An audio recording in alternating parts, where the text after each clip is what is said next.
No, this is not a video about musical chairs. It is a video about showing you 5 reasons why stand-up desk can save your life. Now, I know that's a bit of a bold claim and a little bit of clickbait too, but I'm so happy you're here with me because the information I'm going to be giving you today is really the information that I would find critical if I was your lifestyle coach. It's really the first thing I would start working on. I would get you off of your butt. I would get you standing more and sitting less. You know, sedentariness is being coined a disease. It's called the sitting disease now, and sitting has become the new smoking. So let me ask you a question.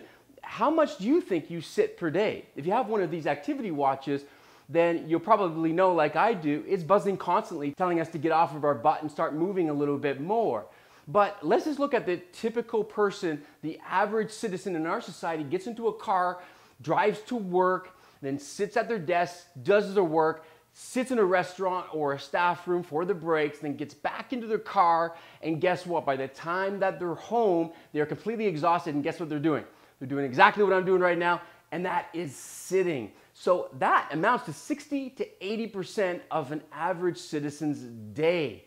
So we're sitting far more than we're standing, and that is a problem. It is a serious health problem, and that's why today I'm going to show you 5 reasons why stand-up desks can save your life. So quick backstory. It was only a few years ago that I was suffering from chronic neck, back, hip, and knee pain. And that's because I was doing that traditional desk work, 8, 10, sometimes some marathon sessions, 14 hours a day where I literally was ball and chained to my desk. So this really didn't make sense to me because I was still training, very healthy otherwise, but my body was giving me the pain signals. You see, the body communicates with 2 different languages, either pain or pleasure. It doesn't speak Mandarin, Greek, English. It just has a really simple communication method. In this case, it was sending me the pain signal, which was telling me there was something terribly wrong. So I tried everything. I went and bought that fancy office chair. In fact, it's the one I'm sitting in right now today. I tried sitting on an exercise ball. I tried massage therapy, physiotherapy, but nothing was really doing it. Then I started seeing a lot of other health professionals, entrepreneurs, YouTubers that were using these stand-up desks, and I got really interested in that, and I started asking myself, why can't I stand up and work? Who says that I would work or you would work better sitting down? There wasn't any logic in that, so I decided to give it a shot. And you know what happened? Within probably about a couple of months, all of my pain from my knees, my hips, my lower back, and my neck was completely gone. Without any further ado, let's get into the 5 reasons why stand-up desks could literally save your life. Reason number 1, they may reduce obesity. Move a little, lose a lot. A fantastic book which outlines something called NEAT. It's an acronym. It stands for Non-Exercise Activity Thermogenesis.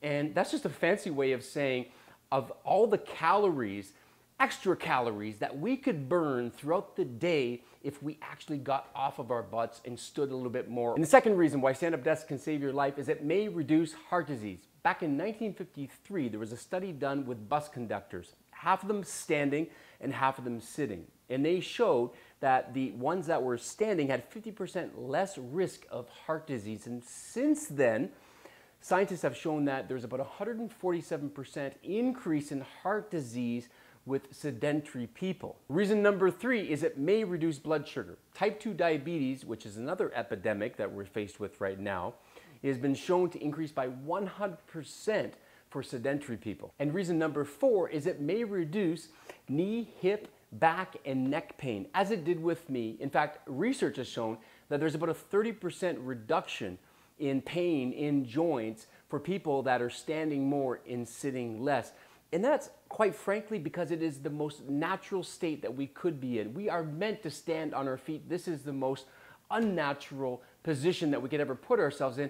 And I think that becomes very evident with the amount of money that I spent or used to spend on these kind of chairs in comparison with the treadmills that I buy for my health club.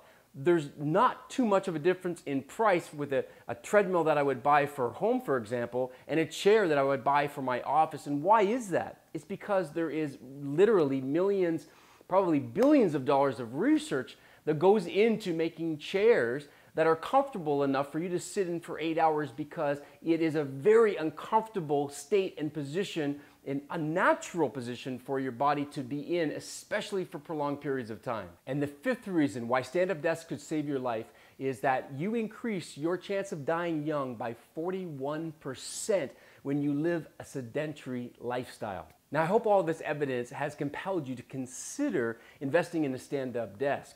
Now, if it hasn't, because perhaps you think, well, I'm a healthy person, I exercise every day, I want to let you know that I had that same type of mentality before as well. In fact, what I call it now is make-up movement. I was trying to make up for the movement that I wasn't getting during the day in my exercise session. So my 30 minutes of cardio or my 30 minutes of weight training, I thought that would make up for all that sedentariness that I was experiencing throughout the day. Well, guess what?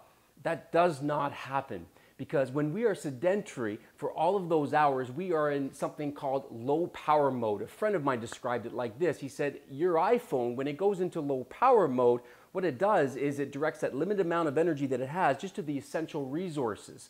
But all of the resources that we need to feel alive and alert are not being activated. That would be our metabolism, for example, our digestive system, our nervous system. All of these systems are on low power mode, so to speak, and that does nothing for our productivity, it does nothing for our health, and it does nothing for our happiness. Now, if I have convinced you to consider getting a stand-up desk, then what I'd like you to do is ease into it. This is something that I experienced, and I want you to watch out for it, because sometimes when we start standing in extended periods of time, we also have lower back pain. We have pain in our feet, for example. It's just a completely different physiological state for us to be in for a prolonged period of time, and we really have to ease into it. So what I'm going to suggest, in fact, what I'm going to challenge you to do is this.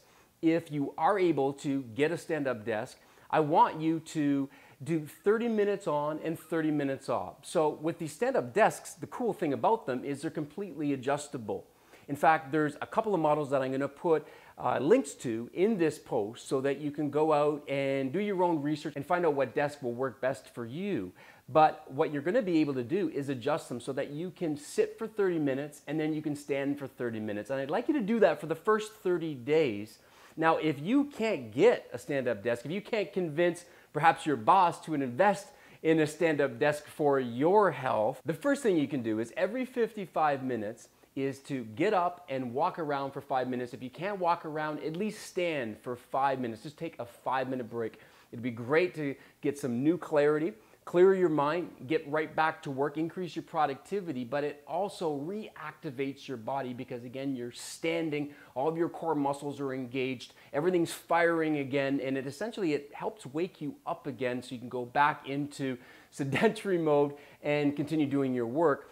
Option number 2 would be to get an exercise ball and use that in lieu of a chair. And I'm going to suggest you do the same thing, to not use the exercise ball exclusively, but to go back and forth, maybe every 30 minutes switching back and forth.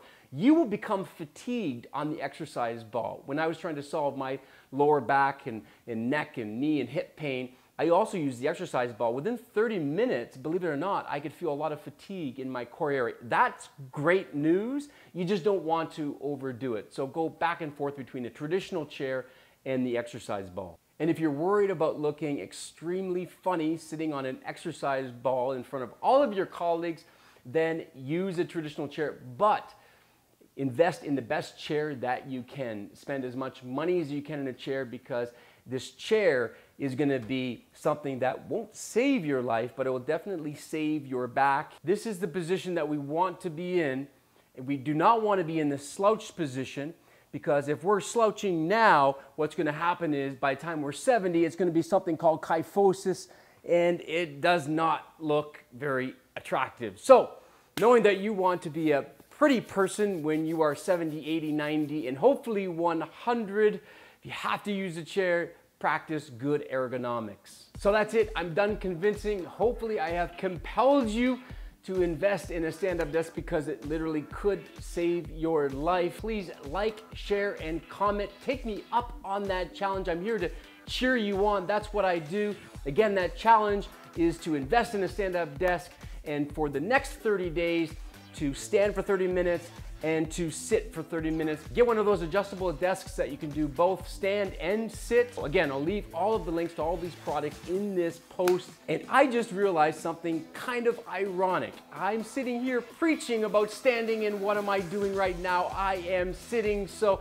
here's to kicking the chair out from under you. Here's to standing tall. Here's to standing free. And here's to you inspiring to aspire.